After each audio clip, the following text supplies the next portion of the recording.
The first of the tents for prisoners are now set up at the diagnostic unit in Huntsville. Prison construction gangs today put finishing touches on 10 tents here. There are currently plans to put up about 150 more in prisons around the state. The tents are borrowed from the Texas National Guard. Each of them is to house 8 prisoners. There is a very military feel to the whole setup, down to the footlockers that are beside every bunk. At the end of each row of 5 tents is the washroom tent. Showers will be taken in the main building. Portable johns are outside. We talked to a lot of the prisoners about the tents. Some of them didn't know what to expect. Many were very unhappy. It's a fire hazard. We don't have a one door to get out up there. The sanitation is bad. Over here, there's no fans. There's no place for these people to get fans. If you had another summer like you had last summer, what these people going to do in these tents? You guys going to tell the prison officials what you think? We have. That's water off a dog's back. Well, we do what we're told, you know. Yeah. The tents are to be used for at least a year. The overcrowding is also being eased somewhat by letting some prisoners out on a work furlough program. Dan Molina, Channel 2 News, Huntsville.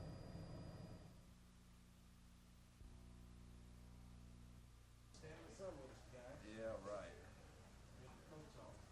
Maybe if I were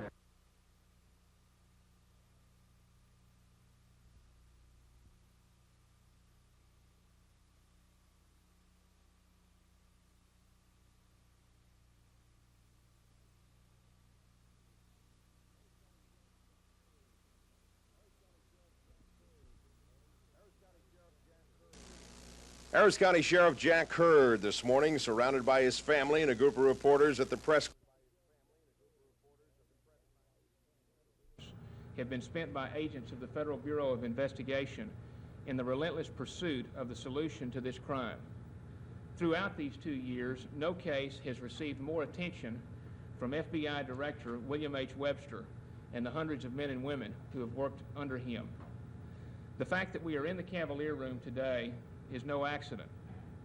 I promised myself and others at the conclusion of our press conference 2 years ago that my next trip to the Cavalier Room would occur only when I could report that the work of the Committee for Justice had been concluded successfully. I can report to you today that one or more persons have provided the FBI with information which will, in its judgment, lead to successful prosecutions in the Wood case. I want to repeat that. I can report to you today that one or more persons have provided the FBI with information which will, in its judgment, lead to successful prosecutions in the Wood case. I've been advised by representatives of the United States Justice Department that the reward offer has been a valuable tool in the investigation and that following final convictions, such person or persons who have provided useful information will be eligible for all or part of the $100,000 reward. I have also been advised by the FBI and the prosecutors assigned to the case that the reward offer has served its purpose and is no longer needed. I want to emphasize at this time that representatives of the United States Justice Department have not disclosed to me or to any other member of the committee the names of any persons who have provided them with useful information and may become eligible to receive all or part of the reward money. When final convictions occur, representatives of the FBI will meet with the Committee for Justice to discuss the information they have received and how it was useful in the investigation and the prosecution.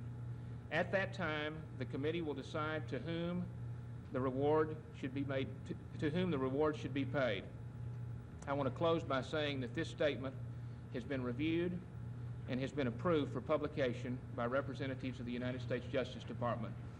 Now, I'd like to, just on a point of personal privilege, say that in the last 2 years, it's been an honor and a privilege for me to work closely with representatives of the FBI and the Justice Department on this case. I've had an opportunity to come to know Jack Lawn, Tony Mara, Jim Ingram. I've even had a chance to visit at some length with Director Webster, John Emerson, Ray Yon. These are people who are cut from very fine cloth. There are those who would suggest that all that they've done to date is the job that they are paid to do. but what I've seen in the last 2 years convinces me that they've done a great deal more. There's a lot more work that has to be done on this case. I'm convinced of that. But I wanted to take this opportunity to say on behalf of the committee, to express on behalf of the committee our appreciation for the work, the successful work that's been done to date. And I'll be happy to answer any questions that you have. Quinn? Do you have an indication of when an arrest might be made by the FBI? No, I don't. Question was, do I have any indication as to when an arrest might be made? And the answer to that question is no. This seems like it's an indication from the FBI and the Justice Department that they have solved the case. Is that in fact true? I can't say that the case has been solved. What I can say is that we have been told by representatives of the agency and by prosecutors that they've received information which will, in their judgment, lead to final convictions, and that the committee, insofar as the reward offer is concerned, is on the hook as of today. You know, obviously you can draw whatever conclusions you choose to from that. I'm optimistic that the case is near its solution, but I haven't been told by anyone in the FBI that that's the case, and so we can just speculate, I suppose. Did the FBI tell you you could make this statement? Yes. And was it their idea that you announced that the reward would go to somebody who's gone to that? This statement was the product. Prosecutors are involved now. Yeah. Sam, in your statement here, you said that at that time the committee will decide to whom, if anyone, the reward money should be paid. When you read it a minute ago, you left out the any, if anyone, I believe. That was accidental. Oh, okay. What are you going to do with the money if the committee chooses not to give the reward money? What will happen? I assume, and I'm speculating at this point as well, I assume that the money would be returned with interest to the people and the companies and the law firms that have made contributions to date. How does the committee feel about possibly awarding the money to someone who may have provided information who is a convict in the prison? Well, first of all, let me say that I haven't received any information from anyone which would suggest to me the identity or identities of any of the people who may become eligible for this reward money. What I will say, though, is that if it should develop that one or more of the people whose names are submitted to the committee by the FBI are ex-convicts or whatever, my response to that question at that time would be to point out that angels do not witness deals that are...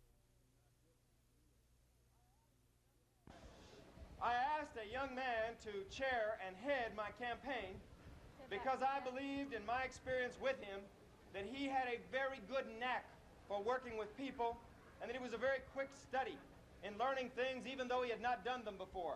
And I asked him to head my campaign, and he has done a good job of getting us to where we are tonight, keeping it steady on a keel. Campaigns can sometimes get carried away and the candidate is put in tough positions. But if he has a good manager to take a lot of the buffering and a lot of the flack, then the campaign will work. And I want to introduce to you tonight a young man that I'm very proud of, and that is my brother, George Cisneros.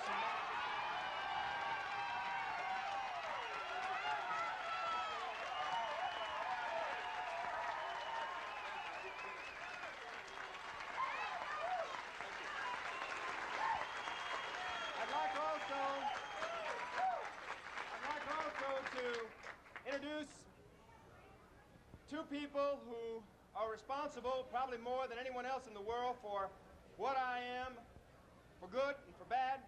And I'd like to introduce my parents, Mr. and Mrs. J. George Cisneros, both of whom are up here.